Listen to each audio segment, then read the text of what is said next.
Bonjour à tous et j'espère que vous allez bien. On se retrouve pour une vidéo que je dois filmer depuis des mois. Mais quand je dis des mois, c'est genre plus d'un an, ça c'est sûr et certain.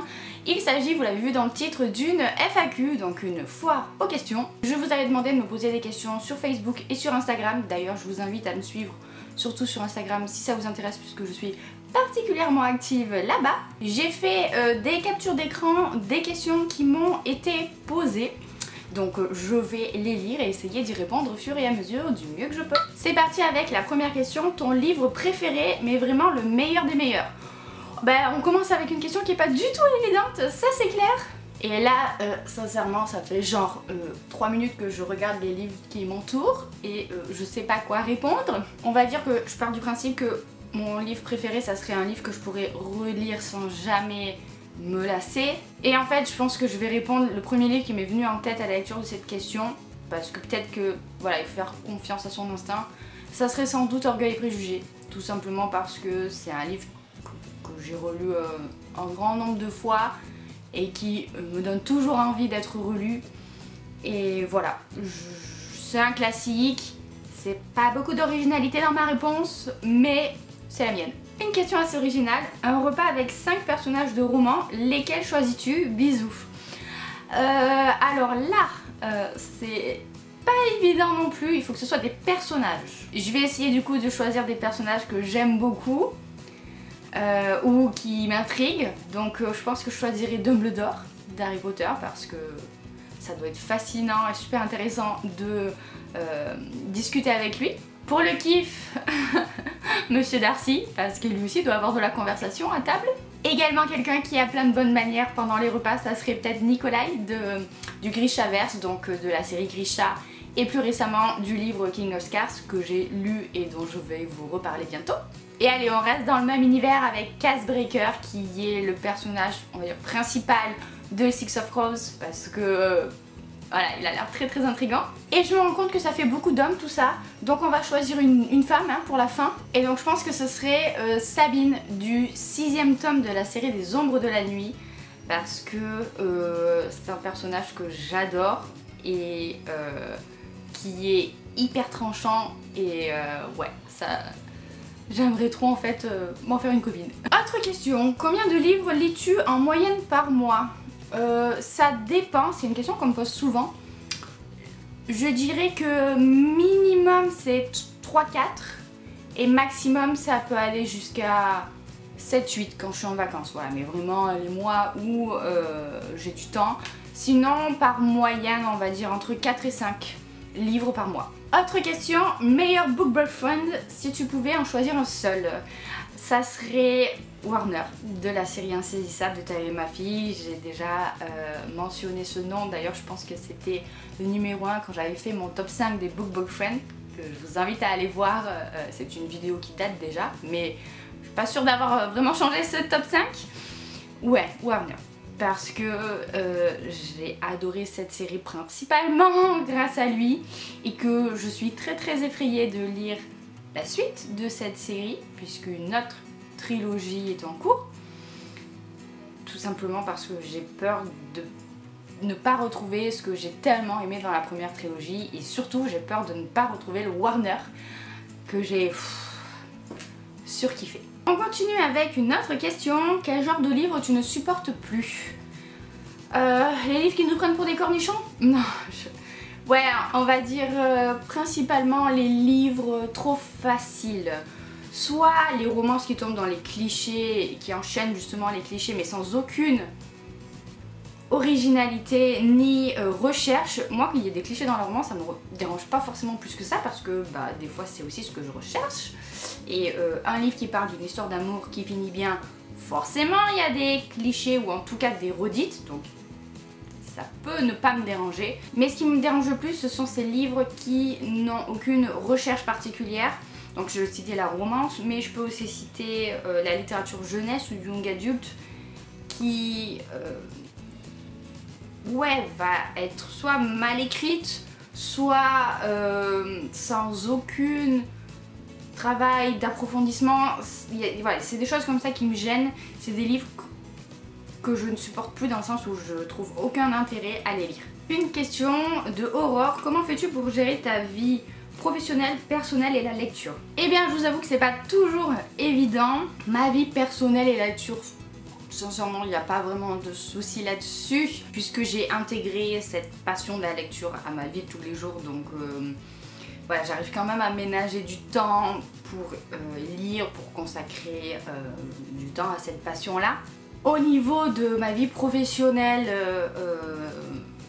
ça dépend des périodes. Là, ces derniers temps, avec la rentrée, c'était particulièrement chargé, du coup, forcément, ça me laissait moins de temps pour la lecture et aussi pour ce que j'appelle ma deuxième vie, qui est vous, YouTube, les réseaux sociaux et ma boutique Etsy, sans oublier le forum. Donc c'est vrai que ça fait beaucoup de choses et des fois, il y a certains aspects que je vais peut-être négliger pendant quelques jours parce que je ne suis pas un surhomme ou une surfemme et que c'est pas possible de forcément tout mélanger. Après, j'essaye quand même d'être assez organisée et de garder du temps pour chaque chose. Ma priorité, ça reste évidemment ma vie personnelle.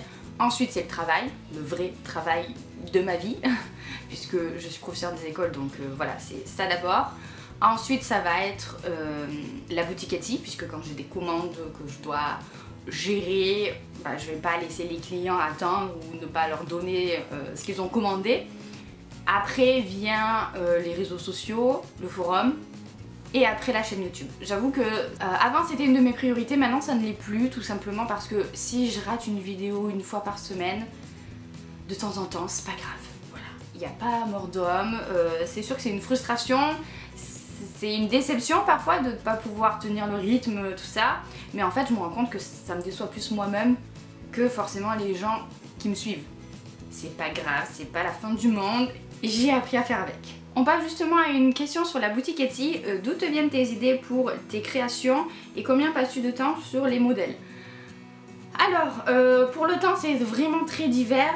Généralement, ça me prend quand même au moins 2 demi-journées pour faire un marque-page, pour créer le modèle sur ma tablette graphique, tout simplement parce que il y a un premier temps où je dessine, je fais en gros le modèle.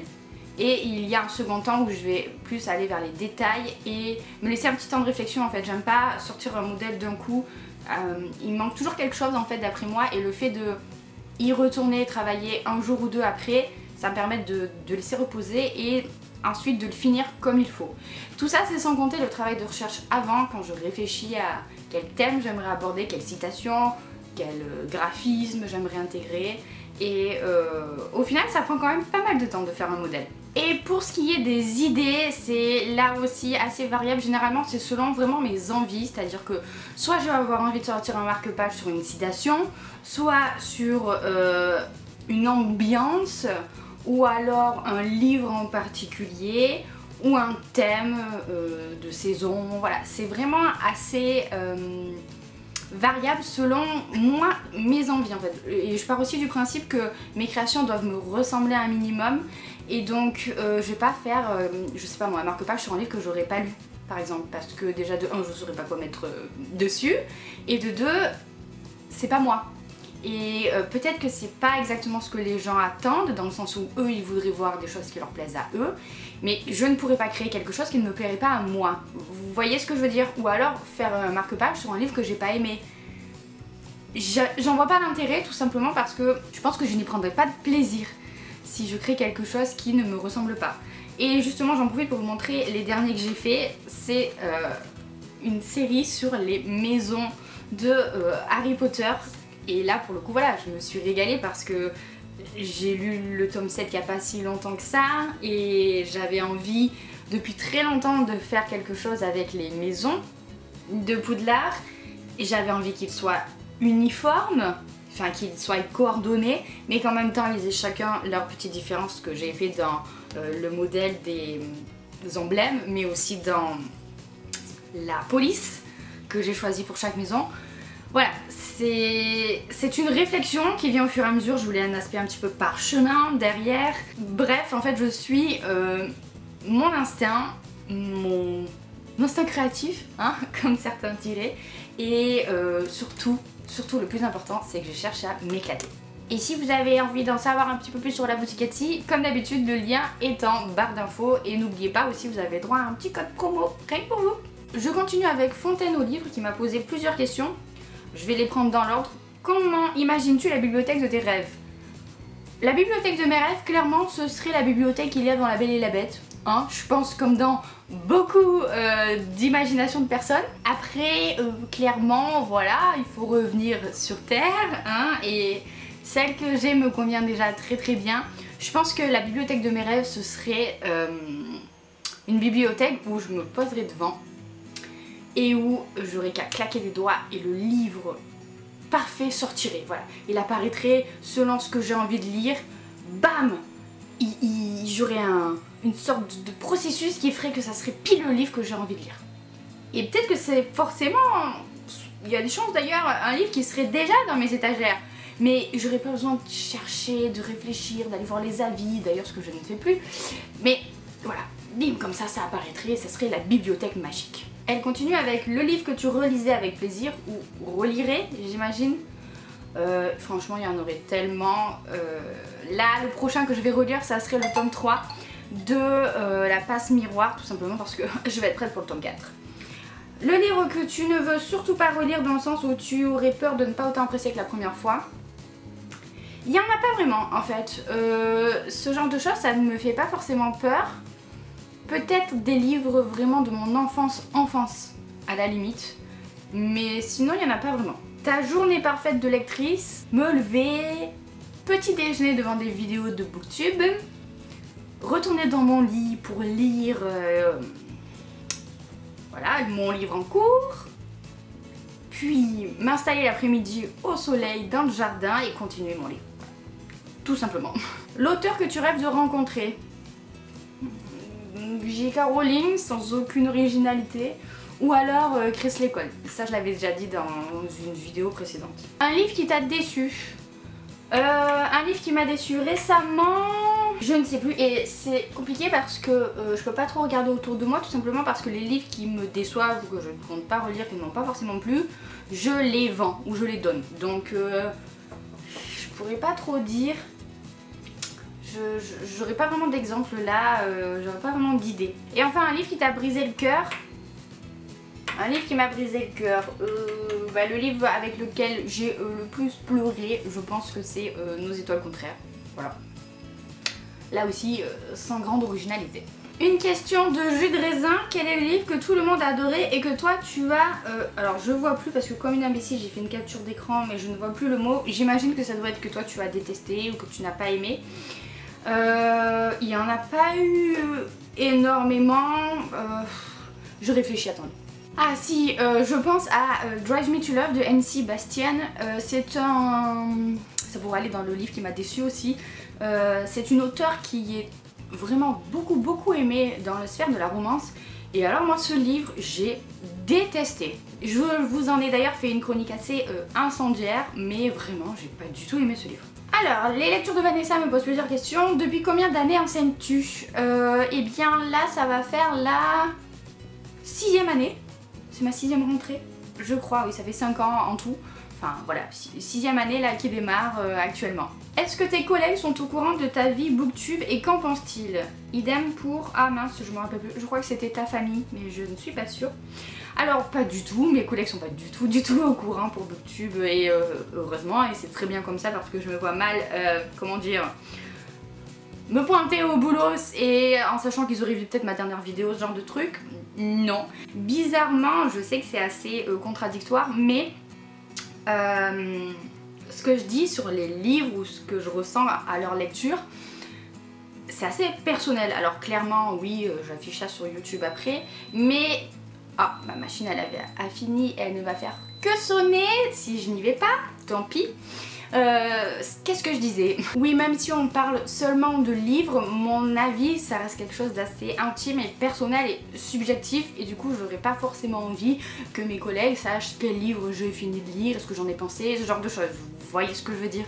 Et encore moins qu'ils aient accès à mon compte Instagram qui est quand même encore plus personnel. Autre question, quel est ton premier souvenir livresque?